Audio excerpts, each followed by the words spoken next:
आपको स्लिप के जरिए बता देगी। अब चलते हैं हम स्लिप के ऊपर कि आप लोग किस तरह और कैसी चीज़ लेके जाएंगे सेंटर पे टेस्ट वाले दिन।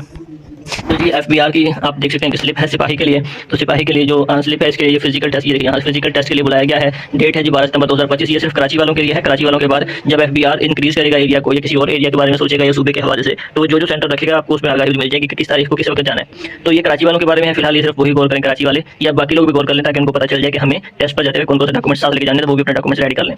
तो जी डेट है 12 सितंबर 2025। इसका टाइम है सुबह 5 बजे पहुंचना है। लेकिन 5 बजे कोई नहीं भी पहुंच पाता तो अपने हिसाब से 5 बजे 6 बजे 7 बजे जिस टाइम भी कोई पहुंच जाए, तो क्योंकि लोग ज्यादा होंगे तो इसलिए आपको इजीली एंट्री मिल जाएगी। वेन्यू क्या है जी, gate number 1 at police training centre Saeedabad, Baldia town Karachi. तो बल्दिया टाउन जो है आपका सदर। सबसे पहले आप जो है कैंट पे उतरते हैं। अगर आप कराची से हैं और ज़्यादा कराची के सिर्फ सेंटर का गया है, तो कराची के तमाम तर लोग अगर किसी को नहीं पता तो मैं आपको इजीली तरीके से समझा देता हूँ कि आप देख लें आप जहाँ से भी जाना चाह रहे हो।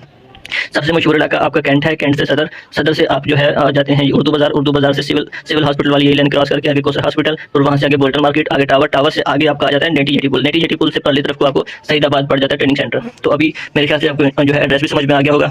किसी भी रिक्शा वाले को या गाड़ी वाले से कह देंगे तो आपको इजीली छोड़ देगा। लेकिन इस चीज़ का फर्क रखिएगा, अगर आप बस पे जाएंगे तो आपको गेट 2 पर आते हैं और वहाँ से गेट 1 का फासला 1.5 किलोमीटर है। तो आपने बस से नहीं जाना, आपने कोशिश करनी है रिक्शा से जाना ताकि आप गेट नंबर 1 पर पहुँच सकें। और आपने रनिंग कर लिया इस वजह से कोशिश कीजिएगा कि पैदल जाने से परहेज कीजिएगा। दूसरे नंबर पर आ जाती है इंस्ट्रक्शंस के बाद कौन कौन से डॉक्यूमेंट्स लेके जाने हैं और ओरिजिनल कौन कौन से लेके जाने हैं। यू मस्ट ब्रिंग, यहाँ से पढ़ रहा हूँ आप भी गौर कीजिएगा। You must bring the original documents for the verification on the test date.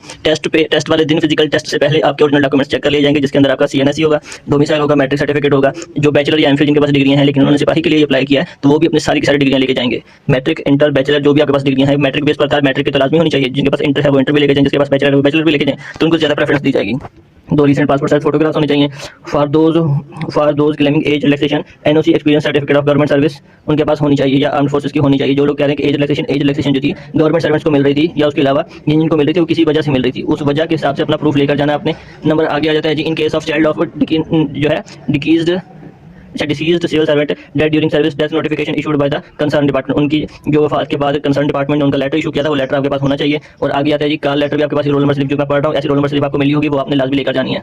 Important notes इसके बारे में क्या कहते हैं, एलिजिबिलिटी क्राइटेरिया क्या कहता है। एलिजिबिलिटी क्राइटेरिया कहता है only candidate who meet the prescribed जो है age, education, domicile and other eligibility criteria as per the advertisement will allow to appear in the physical test. Failure in procedure, valid original document और meet the criteria will immediate disqualification. उनको test में यानी कि entry नहीं दी जाएगी। तो जो इसमें था हमारा एलिजिबिलिटी क्राइटेरिया वो हमारा ये था कि 5 फुट 6 इंच कद होना चाहिए और 18 से लेकर आपका 25 साल तक एज होनी चाहिए। अगर आप गवर्नमेंट सर्विस हैं 2 साल से ज़्यादा की आपके पास सर्विस है तो आपको 3 साल